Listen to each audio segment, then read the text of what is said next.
Bapa di sorga, kami datang lagi kepadamu. Kami siap untuk mendengar kebenaran firman-Mu. Meminta pengurapan yang khusus turun atas kami. Dan kuasa-Mu bekerja, memberi kami hikmat pengertian. Biar kebenaran firman-Mu ini memberikan pewahyuan bagi hidup kami, sehingga kami jadi orang-orang Kristen yang lebih dalam lagi mengenal Engkau.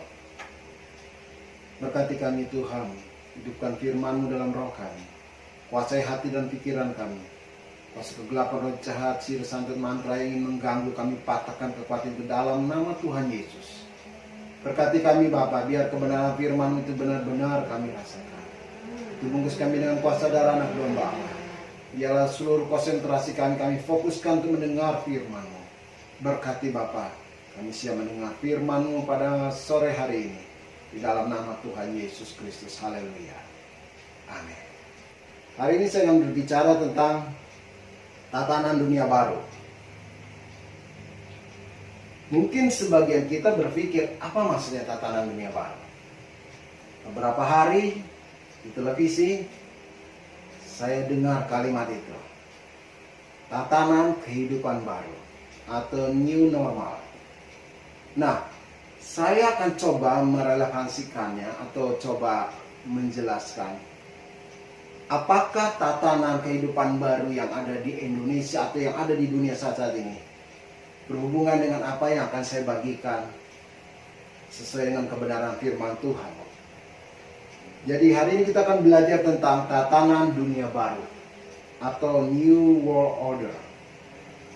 Saya ingin Bapak Ibu Saudara sekalian yang di rumah bisa melihat dan membuka Alkitab kita dalam 1 Yohanes pasal 2 ayat 18 sampai ayat 19.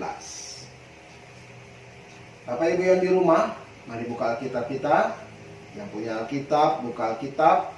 Yang punya handphone, bisa lihat di handphone. Yang punya tab, bisa lihat di sana. Atau iPad, bisa lihat di sana. Mari kita sama-sama membaca dengan suara yang kuat. 2, 3.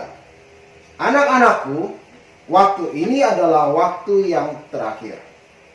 Dan yang seperti telah kamu dengar, seorang antikristus akan datang. Sekarang telah bangkit banyak antikristus. Itulah tandanya bahwa waktu ini benar-benar adalah waktu yang terakhir. Memang mereka berasal dari antara kita, tetapi mereka tidak sungguh-sungguh termasuk pada kita. Sebab jika mereka sungguh-sungguh termasuk pada kita, niscaya mereka tetap bersama-sama dengan kita. Tetapi hal itu terjadi supaya menjadi nyata bahwa tidak semua mereka sungguh-sungguh termasuk pada kita. Nah, saudara lihat bahwa Alkitab ini menjelaskan, dikatakan bahwa hari-hari ini adalah hari-hari yang terakhir. Dan kita mungkin sudah pernah dengar hari-hari terakhir selalu dibicarakan tentang hari-hari terakhir. Nah, cuma kita tidak terlalu mengerti sampai sejauh mana yang dimaksud hari terakhir. Kita jelas katakan bahwa telah kamu dengar. Banyak hal yang kita dengar tentang hal-hal yang terjadi di dunia ini. Yang khususnya yang kita berbicara tentang seorang antikris akan datang. Nah, sekarang telah bangkit banyak antikris. Itulah tandanya bahwa waktu ini adalah benar-benar waktu yang terakhir. Jadi sebelum datang seorang oknum yang bernama antikris, maka akan ada tanda-tanda yang menyertainya. Akan ada tanda-tanda yang muncul sebagai tanda bahwa nanti seorang antikris itu akan muncul. Nah, ayat ini berkata bahwa itulah tandanya bahwa waktu ini benar-benar adalah waktu yang terakhir. Memang mereka berasal dari kita. Jadi saudara perlu ketahui bahwa antikris itu bukan datang dari orang kafir, bukan datang dari orang yang tidak beragama, atau datang dari orang-orang yang tidak kenal Tuhan. Tapi dia datang dari antara kita. Nah, di sini dikatakan ayat selanjutnya berkata, memang mereka berasal dari kita, tetapi mereka tidak sungguh-sungguh. Jadi bukti bahwa akhir zaman itu akan datang kemunculan seorang antikris, tapi sebelumnya akan dimulai dengan ada banyak roh-roh antikris akan muncul. Dan mereka itu ada di antara kita. Tanda-tandanya Alkitab sudah bilang mereka tidak sungguh-sungguh. Saya mau jelaskan antikris adalah satu pribadi di mana dalam bahasa terjemahan yang gampang saja anti dan Christ. Anti-Christ. Jadi orang-orang yang anti kepada Kristus. Christ atau Kristus itu artinya diurapi. Jadi sesuatu yang diurapi, yang tidak disukai, maka orang itu tersebut memiliki roh antikris. Jadi kalau saudara dengar firman Tuhan adalah firman yang diurapi. Saudara dengar pengkhotbah itu adalah orang yang diurapi. Begitu saudara tolak, sebenarnya saudara memiliki roh antikris dalam dirinya, dalam diri saudara. Karena itu saya sarankan, jangan saudara menolak kebenaran firman Tuhan. Sekalipun tidak enak untuk didengar, atau tidak nyaman keadaannya, tapi saudara terima. Kenapa? Begitu kita tolak, maka kita berkata, memang mereka berasal dari kita, tetapi mereka tidak sungguh-sungguh termasuk pada kita. Nah, saudara lihat, saya berharap tidak ada di antara kita semua, Bapak Ibu Saudara yang ada di rumah, perlu dimengerti dan dipahami bahwa jangan sampai itu terjadi dalam diri kita. Jangan menolak kebenaran firman Tuhan, sekalipun tidak enak. Nah, saya ingin bagikan dalam khotbah ini ada beberapa gambar, nanti mungkin akan dimunculkan dalam slide-slide, meskipun di sini tidak ada, tetapi nanti saya akan perlihatkan dan Bapak Ibu sudah bisa lihat dengan jelas maksud gambar-gambar itu seperti apa. Hari ini kami bicara dengan judul New World Order atau tatanan dunia baru. Nah, saudara lihat kasus virus corona yang terjadi mewabah seluruh dunia. Saudara lihat, ini membentuk sebuah hal yang semua orang di dunia ini jadi ketakutan. Semua orang jadi berpikir bagaimana untuk bisa mengendalikan secara bersama-sama. Lihat, ada sebuah sistem yang sementara bergerak di bumi ini, yang belum banyak orang mengerti, atau mungkin juga saudara yang sudah tahu, tetapi mungkin juga tidak mengerti apa namanya. Nah, saudara lihat, saya ingin bagikan bahwa dalam New World Order ini, mereka adalah sebuah kelompok yang saya mau katakan, mereka ada sebuah kelompok organisasi yang rahasia. Tidak diketahui banyak orang. Tapi tindakan dan apa yang mereka lakukan itu benar-benar nyata.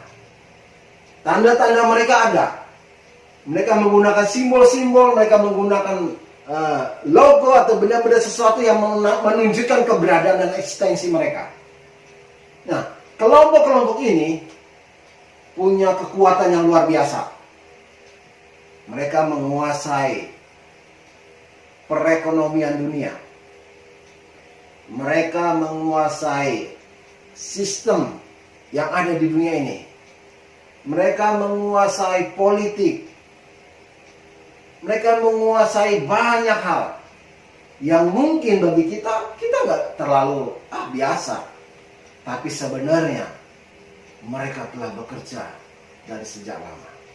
Nah, ini saya ingin bagikan supaya saudara mengerti bahwa kelompok ini mungkin sudah ada yang pernah dengar. Hari ini saya mau bagikan ada dua kelompok yang saya ingin jelaskan.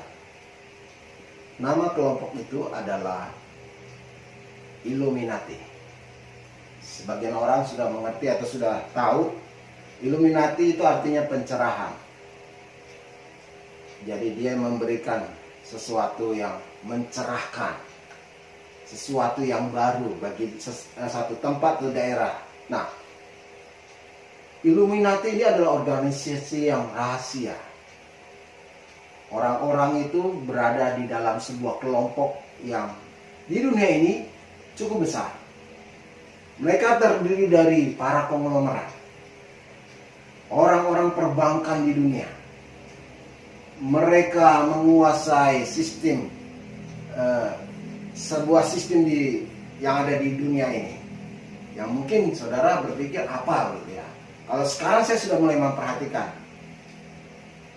kira-kira mereka ada di jaringan internet. mereka mulai masuk kepada yang namanya satu badan organisasi yang besar di dunia. Keberadaan mereka ada di sebuah yayasan-yayasan yang terkenal, yang bisa mempengaruhi sebuah negara. Kenapa begitu? Karena keberadaan mereka itu jelas apa dan tujuannya. Jadi Illuminati ini adalah sebuah kelompok rahasia yang sudah lama didirikan. Pencetus utamanya adalah seorang Yahudi dari keturunan suku Yehuda. Mereka ingin berusaha mendirikan sebuah sistem di dunia ini, di mana dunia itu nanti akan menjadi aman, damai, teratur, tenang, tidak ada keributan, tidak ada peperangan. Orang itu tersebut,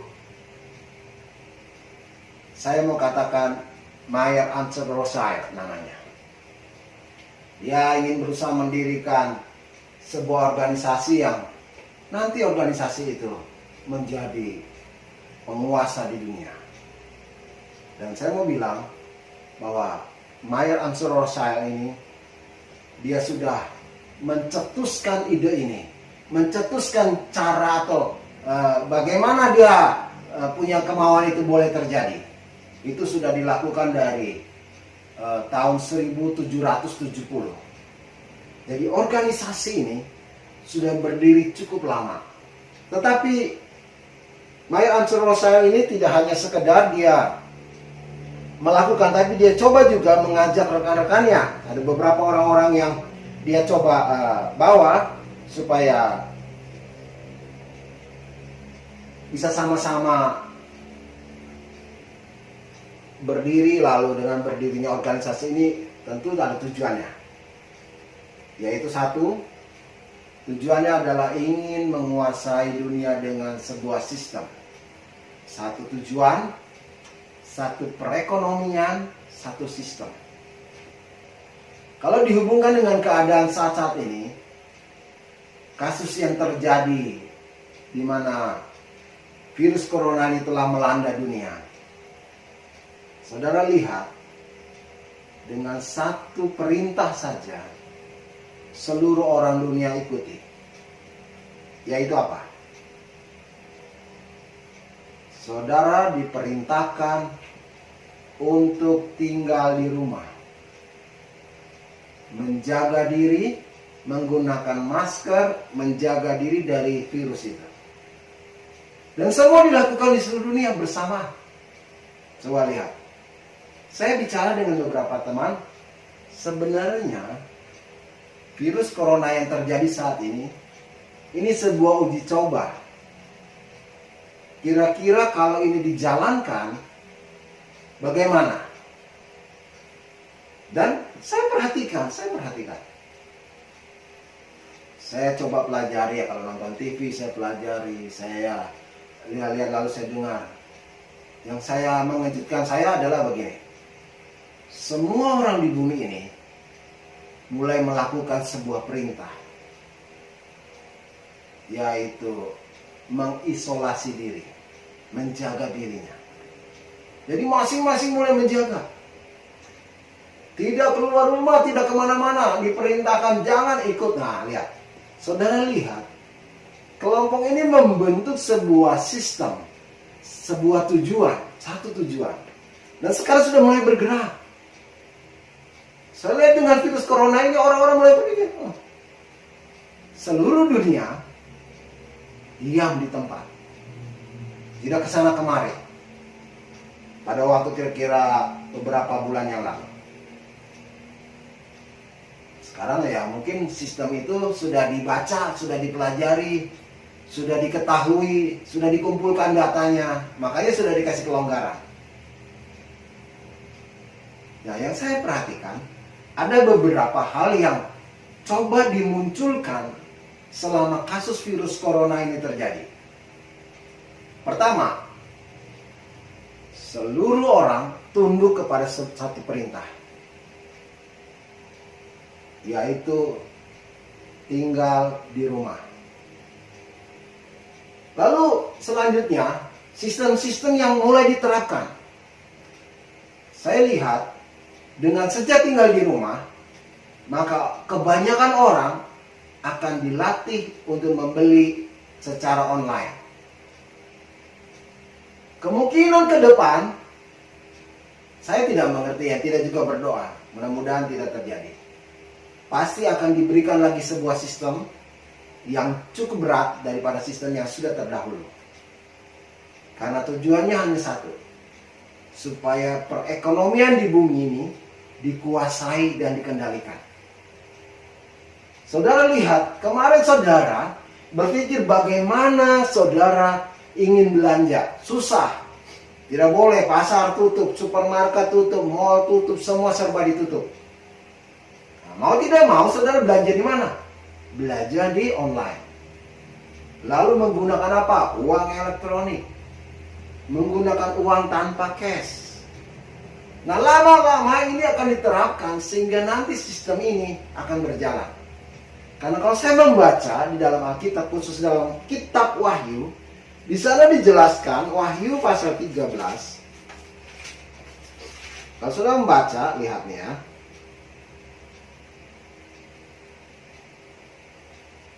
Ayat 16. Dan ia menyebabkan sehingga kepada semua orang kecil atau besar, kaya atau miskin, lihat, merdeka atau hamba, diberi tanda pada tangan kanan atau pada dahinya. Dan tidak seorang pun yang dapat membeli atau menjual daripada mereka yang memakai tanda itu. Saudara lihat.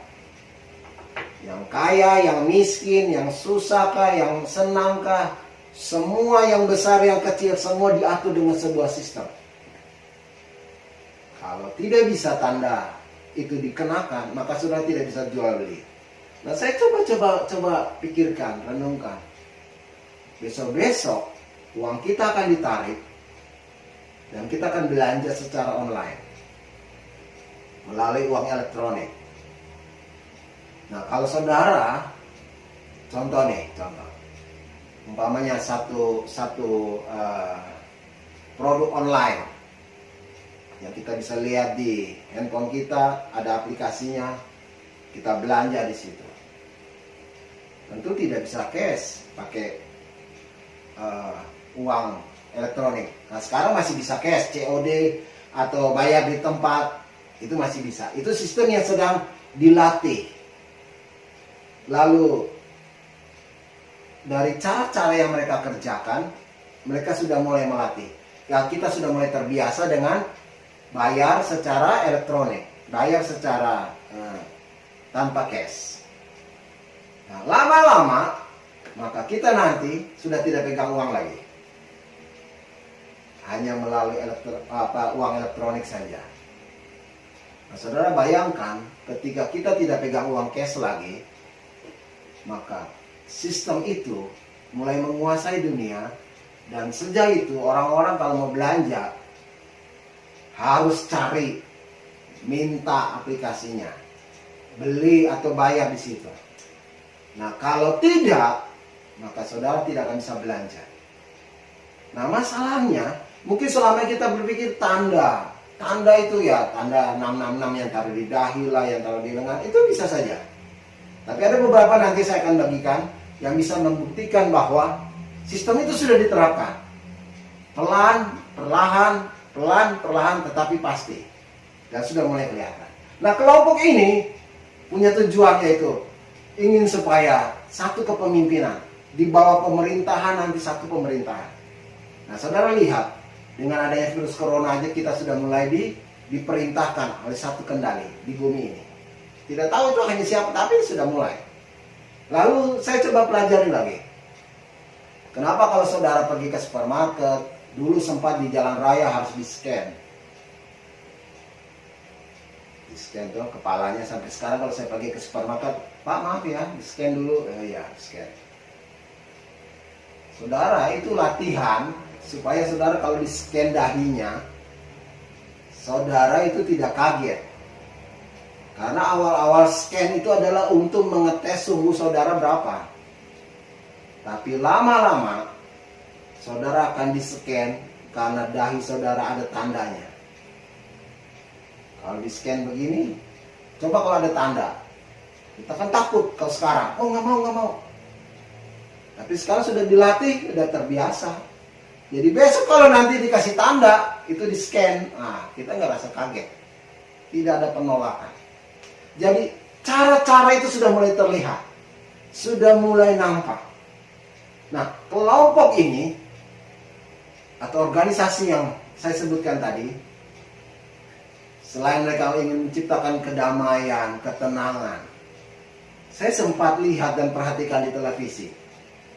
Ketika dunia ini damai, apa yang terjadi? Saudara lihat di televisi bagaimana binatang yang namanya binatang liar kok bisa muncul di jalan raya. Saya lihat di televisi paus yang binatang buas besar itu bisa muncul di sungai, bisa muncul di laut di pinggir pantai, yang selama ini tidak mungkin mereka bisa muncul. Nah, saudara lihat, saya teringat dengan kisah di Yesaya bahwa nanti singa akan bermain dengan anak-anak. Loh, maksudnya apa? Ketika kedamaian terjadi, binatang-binatang buas ini bisa leluasa lalu lalang jalan ke sana. Dan saya sudah lihat itu sudah mulai terbukti. Saya lihat di televisi, gajah keluar dari hutan, jalan-jalan, singa, macan tutul, paus, hiu, semua normal-normal aja. Lah, saya mulai mikir, ini binatang-binatang buas ini nggak takut. Sekarang pertanyaan, kenapa mereka nggak takut? Karena mereka merasa mereka sedang mengalami apa yang namanya kedamaian. Tidak ada kecemasan dan tidak ada ketakutan. Sementara orang tidak ada yang ambil pistol lalu tembak itu binatang-binatang itu. Tidak. Mereka hanya melihatin aja. Paling usir-usir saja. Saudara lihat, lama-lama maka ini akan terjadi, mereka bisa bebas. Nah, kelompok ini menciptakan itu. Nah, saya ingin bagikan bahwa kelompok ini juga punya tanda. Mereka punya sebuah logo. Mereka punya lambang. Nama lambang itu adalah All Seeing Eye. All Seeing Eye adalah segitiga yang terputus di atasnya, atau unfinished pyramid, atau piramida yang terputus, yang tidak tersambung. Di mana segitiganya itu lalu terputus, dan di atas segitiganya itu yang kecil ada mata di situ, satu mata. Nah, ini menggambarkan apa kira-kira? All Seeing Eye adalah sebuah lambang yang diambil dari mata Dewa Horus atau lambang Dewa Horus. Lambang Dewa Horus ini adalah lambang mitologi dari negeri Mesir, negara Mesir. Kisahnya begini. Dulu Dewa Horus punya dua mata. Lalu dia bertempur, dia berperang dengan Dewa Set. Dewa Horus ini adalah dewa badai, dewa padang gurun, dewa kekacauan. Nah, berperang dengan Set. Akhirnya Set mengalahkan Dewa Horus, mengalahkan Horus. Yang terjadi dalam diri Horus adalah dia mengalami kekalahan di bagian wajahnya. Matanya hampir mau dikatakan rusak. Dia mengalami kerusakan yang fatal. Kalau saudara melihat dari gambar, saudara bisa lihat ada satu mata yang diperlihatkan, dan itu adalah lambang dari Dewa Horus. Nah, untung datang ayahnya Isis. Ayahnya Isis adalah ayahnya Horus. Membela dan menolong sehingga Horus ini tidak mati dan tidak binasa oleh Set. Dia bisa tertolong, dia bisa selamat. Kemudian dia angkat jadi dewa. Mata kanan Horus ini melambangkan tentang matahari. Ini bagi mitologi Mesir. Lalu mata kirinya yang rusak parah itu, yang mengalami kekalahan akibat pertempuran dengan Set, itu menggambarkan tentang bulan yang redup. Jadi matahari yang terang benderang dengan bulan yang redup, itu gambaran dari matanya Horus. Nah, kalau saudara mendengar kisah ini sebuah cerita mitologi atau cerita dongeng atau cerita tentang masa-masa lalu itu, yang hal paling mengejutkan, ternyata di Alkitab itu sudah ditulis. Kalau saudara bicara tentang Dewa Horus, apa ada di Alkitab? Mari kita akan buka. Bapak Ibu Saudara, mari buka Alkitab kita dalam Wahyu pasal 13. Wahyu pasal 13 ayat 3 dan ayat 12. Saya bacakan. Ayat 3. Wahyu pasal 13 ayat 3. Maka tampaklah kepadaku satu dari kepala-kepalanya seperti kena luka yang membahayakan hidupnya. Lihat. Satu dari kepala-kepalanya kena luka yang membahayakan hidupnya. Tetapi luka yang membahayakan hidupnya sembuh. Lihat itu. Kisah tadi, Horus bertemu dengan Set. Dia mengalami luka yang parah yang hampir menyebabkan dia mati. Lalu datang ayahnya Isis dan menolong dia sehingga dia boleh terselamatkan. Ya. Lalu ayat 12. Dari pasal 13. Dan seluruh kuasa binatang yang pertama itu dijalankannya di depan matanya. Ia yang menyebabkan seluruh bumi dan semua penghuninya, menyebab binatang pertama yang luka parahnya telah sembuh. Luka parahnya telah sembuh. Yang mengejutkan saya, kok ada muncul nama Isis. Beberapa tahun lalu kita dengar kisah yang terjadi di Timur Tengah, di mana ada sebuah kelompok yang menakutkan, membunuh banyak orang. Dan nama kelompok itu adalah ISIS. Kenapa muncul baru zaman-zaman sekarang? Sudah zaman dulu, kira-kira beberapa ratus tahun yang lalu. Ini dia muncul sekarang. Tahun-tahun, beberapa tahun yang lalu. Lalu Horus ini, kenapa tertulis di Alkitab? Kuasanya dijalankan di depan matanya. Nah, saudara mungkin berpikir, loh, apa kok tanda-tandanya ini bisa ada? Jadi maksud dari lambang itu segitiga, all seeing eye, atau mata yang bisa melihat semua. Itu adalah lambang dari, dia mengikut contoh dari Tritunggal atau Trinitas Allah. Segitiga, kita orang Kristen punya Trinitas atau Tritunggal, yaitu Bapa, Anak, dan Roh Kudus. Ada 3. Mereka juga mengikuti tanda itu, yaitu Lucifer, Antikris, dan Nabi palsu.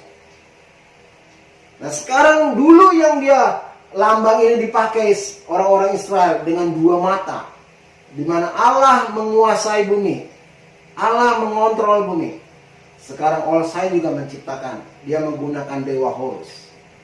Satu matanya itu menggambarkan tentang dia melihat dan mengendalikan bumi ini. Saudara lihat, Antikris nanti akan muncul, dia akan menguasai dunia. Tujuannya adalah untuk menciptakan dunia ini di bawah kendali, satu kendali. Yang dikuasai tentunya sistem perekonomian, sistem sosial. Nah, saudara lihat, sekarang sosial kita sudah dikuasai. Ekonomi kita sudah mulai dikuasai. Dan banyak hal yang sudah saudara lihat. Nah, itu kelompok yang pertama. Lalu saya akan bagikan lagi satu kelompok lagi. Namanya Freemason. Freemason ini terdiri dari 2 kata. Free artinya bebas, merdeka. Mason artinya juru bangun atau orang yang ahli membangun. Freemason ini punya gambar, punya lambang adalah gambar segitiga dengan jangka dan siku atau penggaris, lalu ada huruf G di tengahnya. G itu artinya God, dewa atau Tuhan, yang disebut juga dengan G atau geometri. Geometri itu ukuran yang tegak lurus, semua tertata dan bagus. Lalu di dalam segitiga itu di atasnya ada bulatan kecil dengan satu mata. Itulah mata dewa Horus. Nah, Freemason ini punya sebuah tujuan, adalah dia ingin membangun sebuah proyek-proyek besar. Boleh mau dikatakan mega proyek. Dia akan membangun sebuah negara. Lalu negara itu harus membayar ganti dengan uang yang dia berikan. Jadi dia sifatnya memberi pinjaman dan dia membangun. Nah, saudara lihat, kira-kira 50 tahun dari sejak sekarang ke belakang, dunia mulai membangun. Dan membangun hal-hal yang megah, yang besar, yang hebat. Saya sudah lihat-lihat, waduh, di Timur Tengah, di Arab Saudi ada sebuah bangunan yang tingginya luar biasa sampai ke langit. Bangunannya megah-megah, hebat-hebat. Lalu ada beberapa banyak daerah yang sudah mulai, yang dulunya miskin, yang dulunya itu susah, dulunya itu jelek, sekarang jadi kota yang luar biasa, megah dan mewah. Dan yang mengejutkan saya, Indonesia juga akan dipindahkan dari pusat kota Jakarta, akan pindah ke Kalimantan, menjadi sebuah kota yang baru. Di situ saya sudah bisa baca. Saya belum terlalu banyak untuk berkomentar, tapi saya sudah bisa baca. Pasti akan menjadi kota yang canggih, mewah, dan hebat. Banyak yang bertanya sampai saat ini, siapa yang biayai?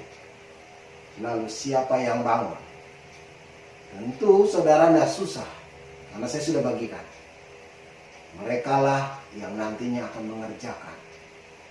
Nah, saya akan kasih contoh sebuah negara, sebuah kota dalam proyek mega proyek yang mereka telah kerjakan.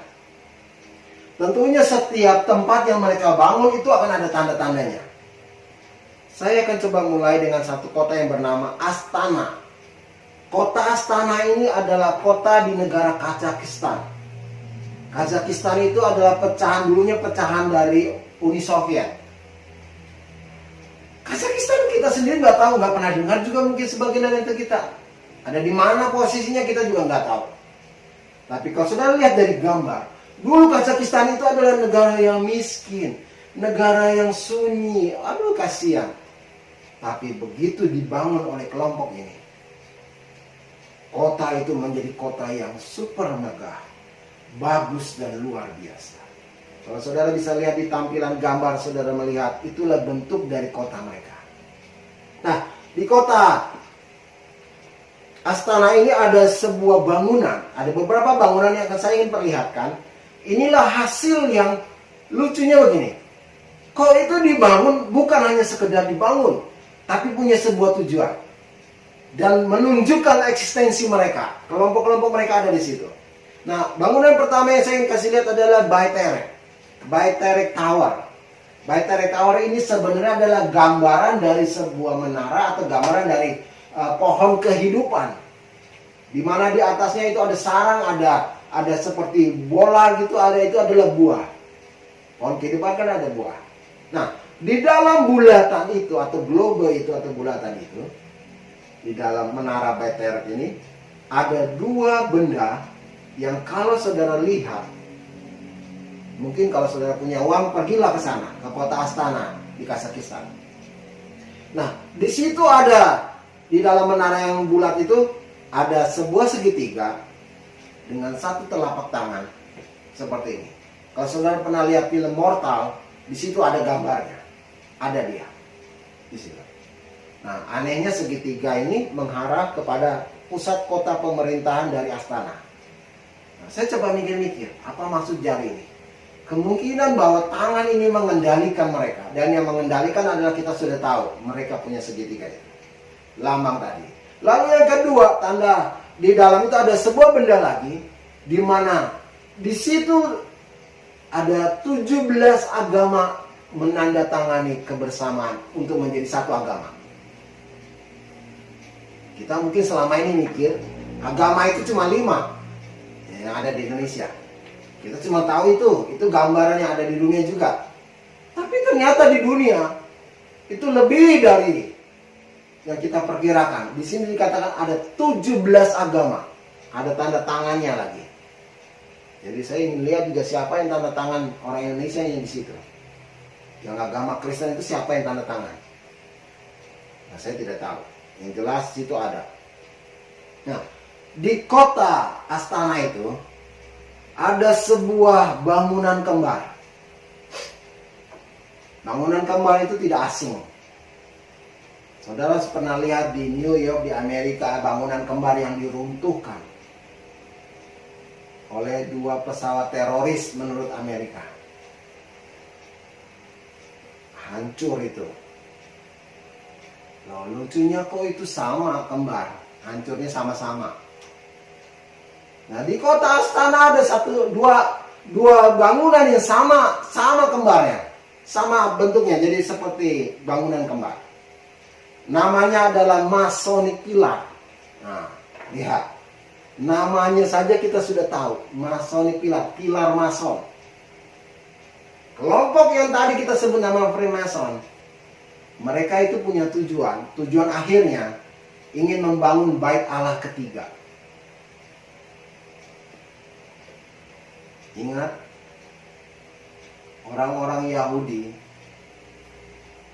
yang menantikan Mesias yang datang, itu mereka menganggap perlu memberikan sebuah tempat ketika Mesias datang dan mempersembahkan tata cara ibadah yang seperti zaman Israel zaman dulu. Maka mereka berusaha ada sebuah rencana membangun apa yang namanya bait Allah ketiga, bait Salomo yang ketiga. Saya pernah membaca dan saya tanya-tanya sama teman-teman. Kalau yang ke Israel saya suka tanya, kamu sempat pergi nggak itu ke bait Salomo itu?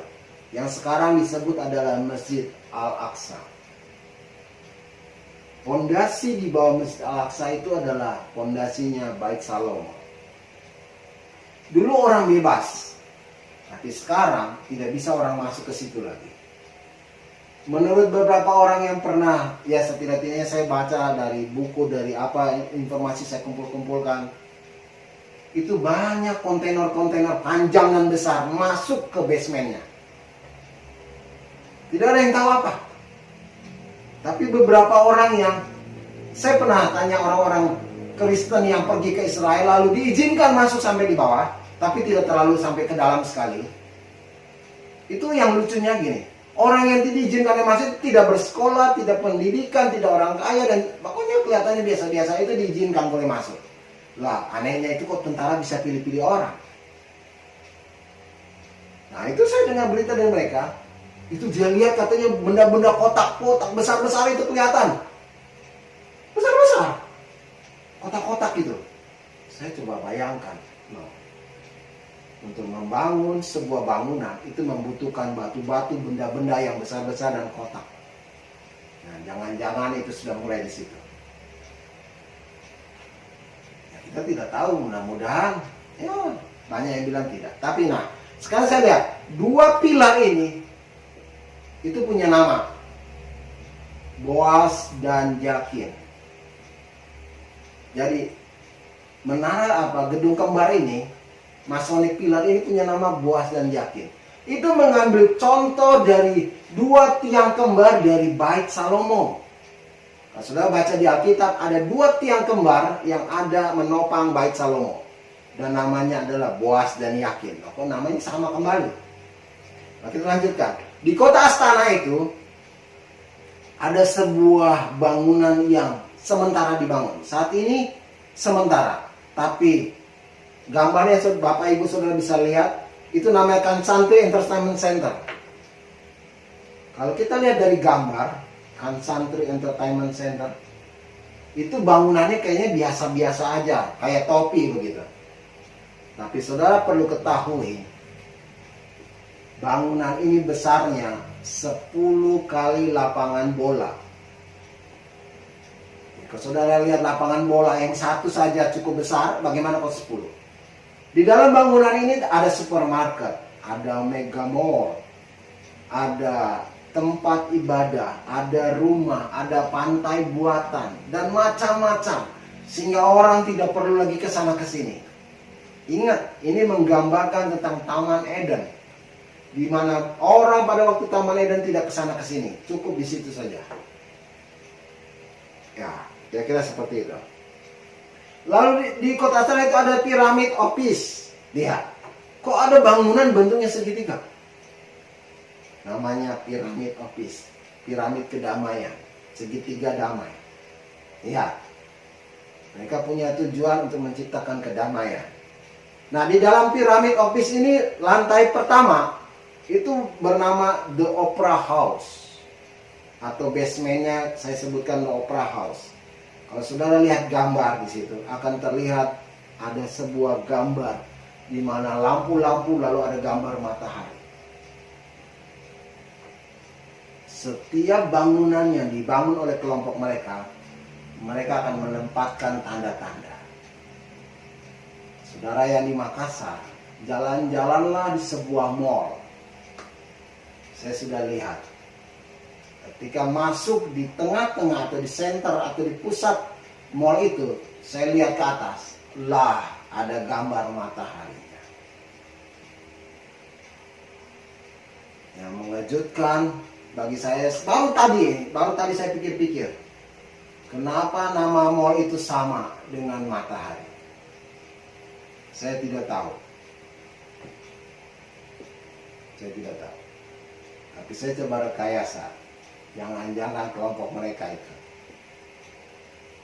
Nanti saudara jalan-jalanlah ke mall, lalu lihat, ada nggak kira-kira gambar? Nah, di The Opera House itu ada gambar situ matahari. Itu lantai satu. Lantai yang kedua. Lantai kedua ini ada Around the Sun Table. Around the Sun Table ini meja bulat yang besar. Meja ini dipakai konferensi oleh para petinggi negara atau pejabat-pejabat negara atau pemimpin-pemimpin negara dan selalu melakukan di situ. Tahun 2008, Presiden SBY, itu saya baca di koran, diundang ke Astana untuk melakukan kayak negosiasi tentang perekonomian yang ada di Indonesia, kerjasama ekonomi, sosial, politik, dan segala macam. Yang anehnya kok saya lihat ini meja bentuknya bulat, lalu ada gambar matahari. Dan yang ketiga, di lantai ketiga The Apex.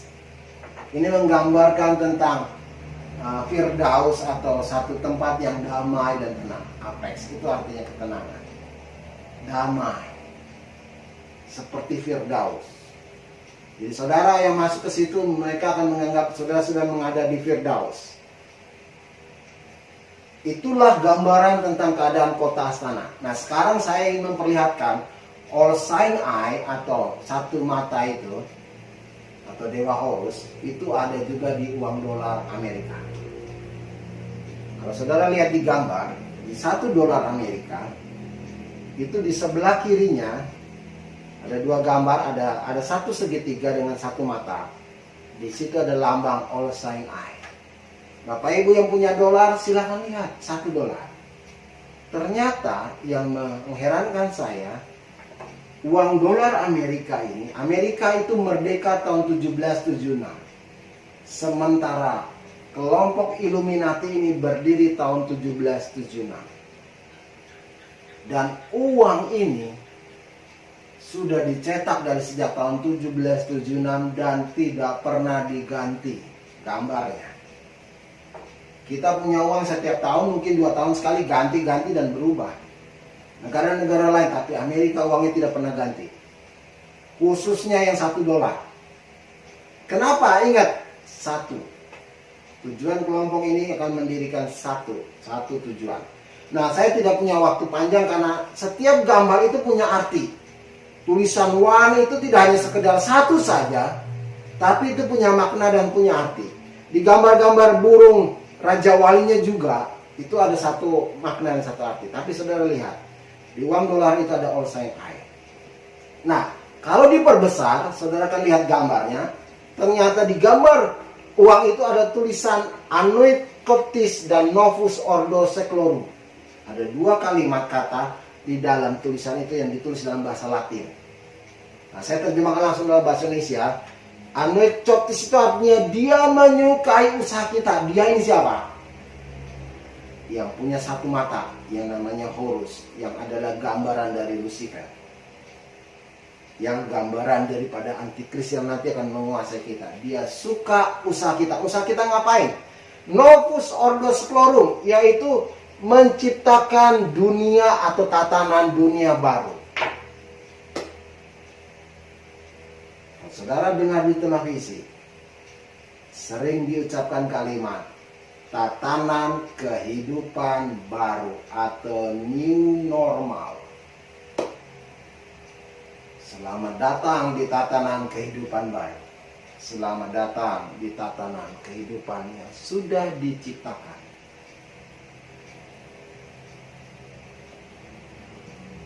Jadi mereka menyukai usaha kita, yaitu usaha apa? Untuk menciptakan tatanan kehidupan baru. Sekarang tatanan kehidupan baru sudah diciptakan. Saudara sudah lihat, saudara sudah dengar. Itu di kota Astana, di Kazakhstan, lalu di Amerika. Sekarang di negerimu sendiri, di Indonesia. Ada nggak kira-kira lambang-lambang itu?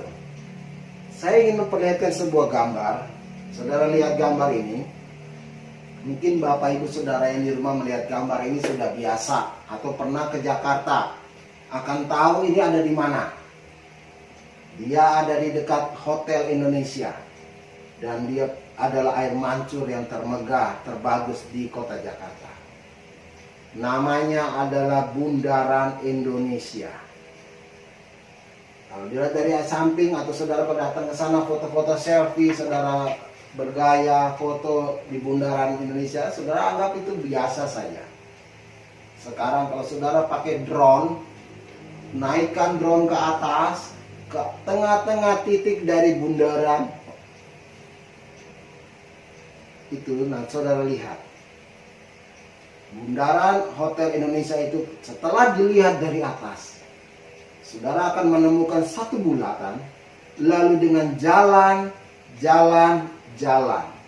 Lah, kalau saya perhatikan, kok gambar jalan ini kalau dihubungkan dengan mata Dewa Horus yang tadi saya sudah tampilkan di awal-awal, ternyata sama.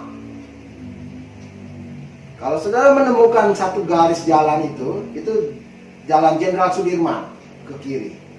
Kalau ke kanan itu jalan ke Proklamasi, ke jalan ke mana itu, ke Monas itu. Lalu jalan ke bawah itu jalan ke Menteng. Yang satu lagi ke bawah kiri itu ada jalan di Ponorogo.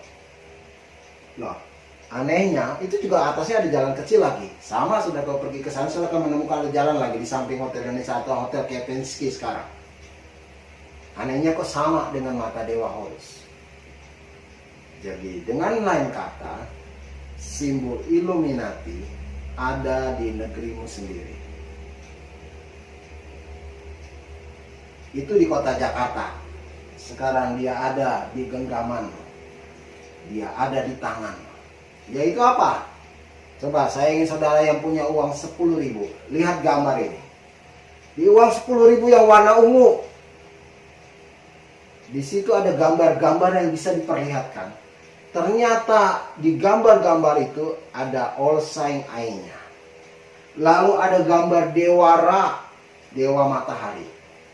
Lalu ada lambang kambing Baphomet di sebelah kanan, kecil, tidak kelihatan.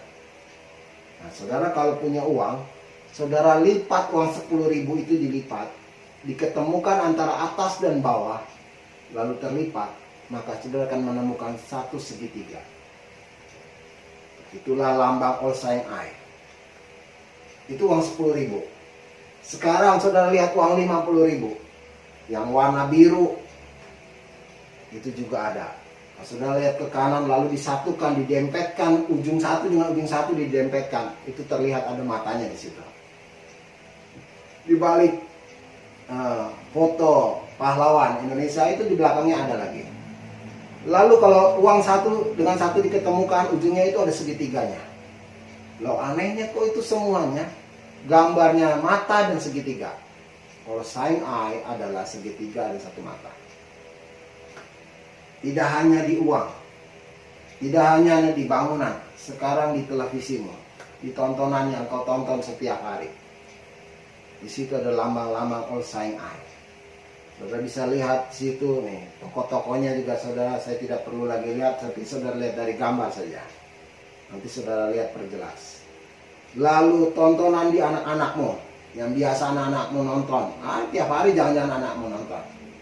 Nah ini, segitiga ini, gambar-gambar ini dimunculkan. Lihat, boneka-boneka yang satu mata. Monster Inc.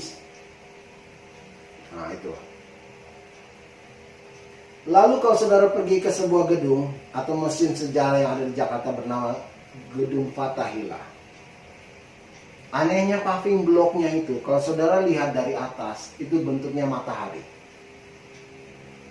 Kalau saudara lihat dari sini saja bisa kelihatan sebenarnya itu. Ada bulatan lalu ada garis-garisnya. Itu lihat. Nah, di gedung ini ada sebuah patung. Patung itu seperti orang memegang tongkat, lalu ternyata tongkat itu ada gambar burung dan gambar ular. Lambang ini adalah benda ini adalah lambang dari Brotherhood of the Snake, kelompok persaudaraan ular, di mana di gedung Fathahillah ini ada. Dan saya temukan ular yang melingkar dengan sayap atau burung, kok ada juga di Akademi Keperawatan. Lambang itu ada. Saya pernah, satu kali saya naik motor di Manado. Ketika saya motor berhenti, saya di lampu merah begitu, saya baca besar-besar tulisannya, Faculty of Nurses, Fakultas Keperawatan. Itu gambarnya adalah The Snake of Brother of the Snake, kelompok persaudaraan ular ini.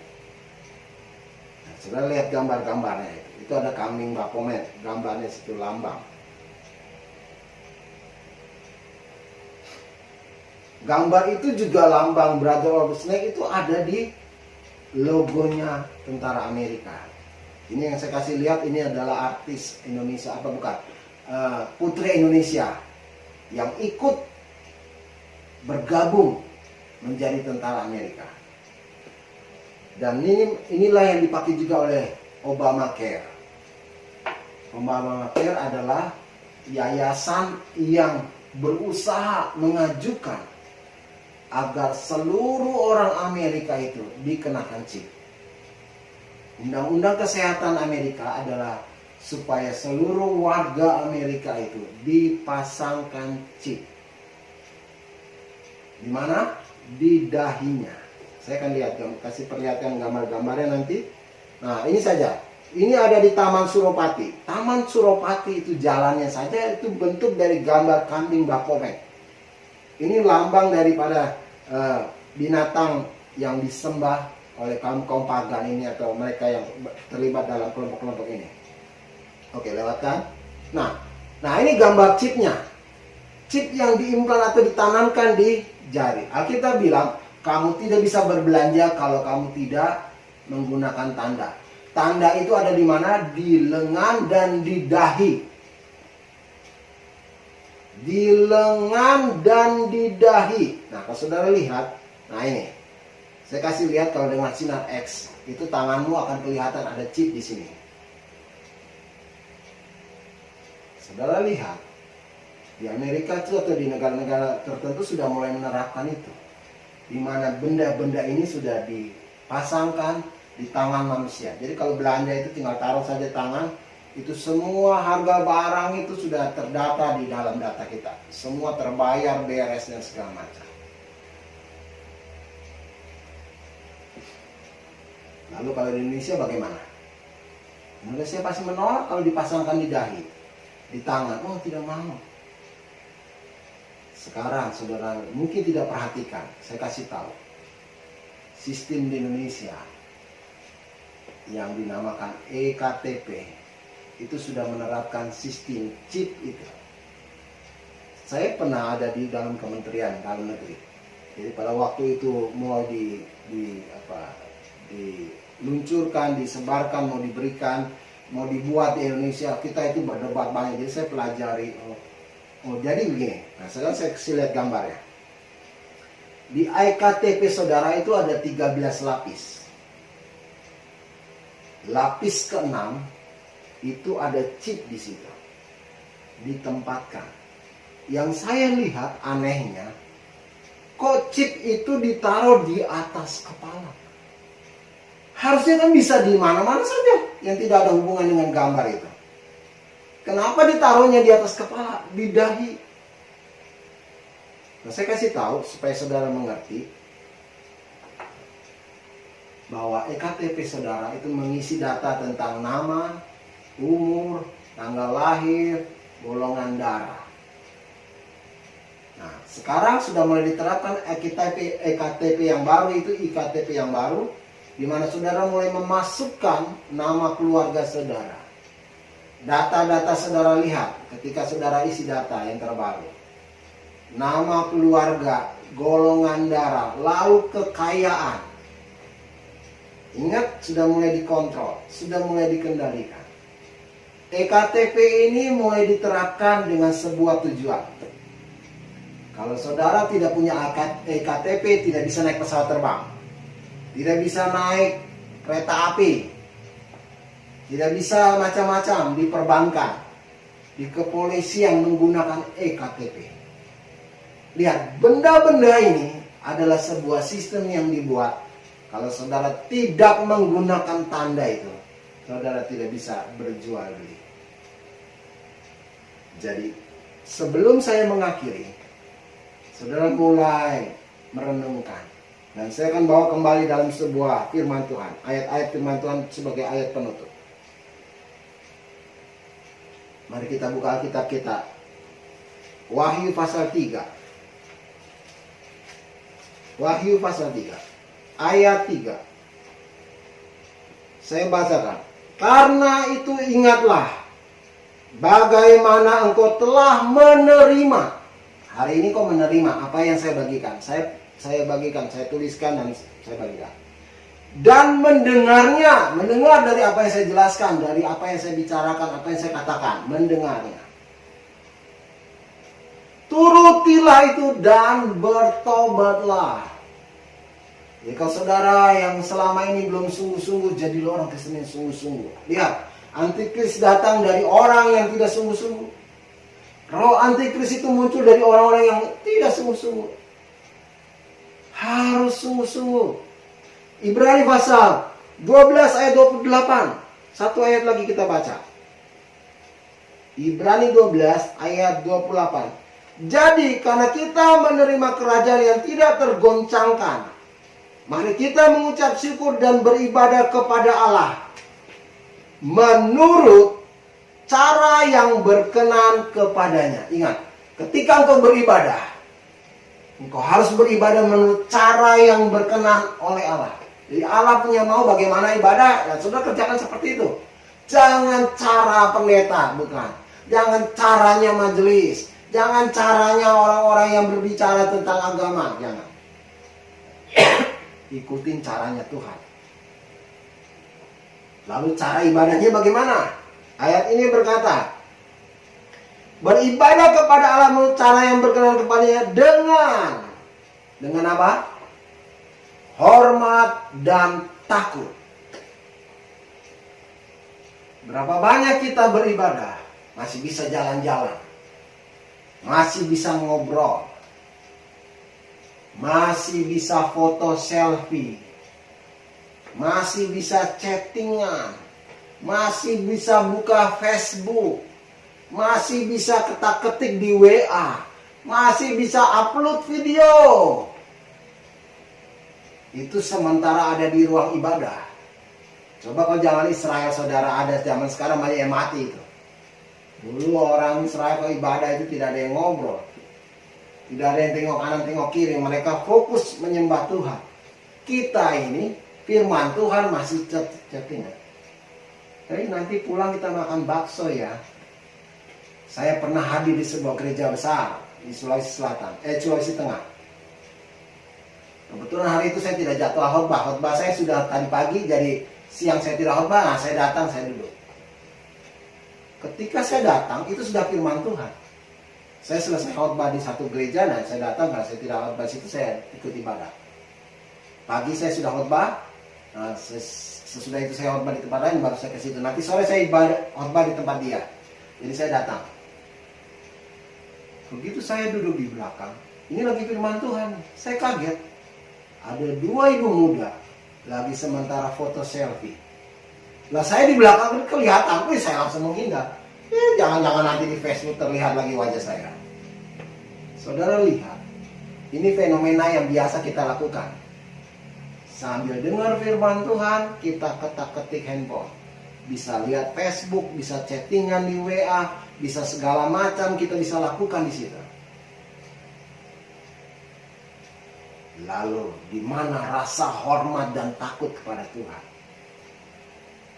Untung Tuhan baik. Kalau zaman sekarang ini Tuhan sama seperti zaman Israel, banyak yang mati sudah. Begitu kau buka WA, mati. Begitu buka Facebook, datang petir, mati, hantam, habis, mati semua. Jemaat kosong.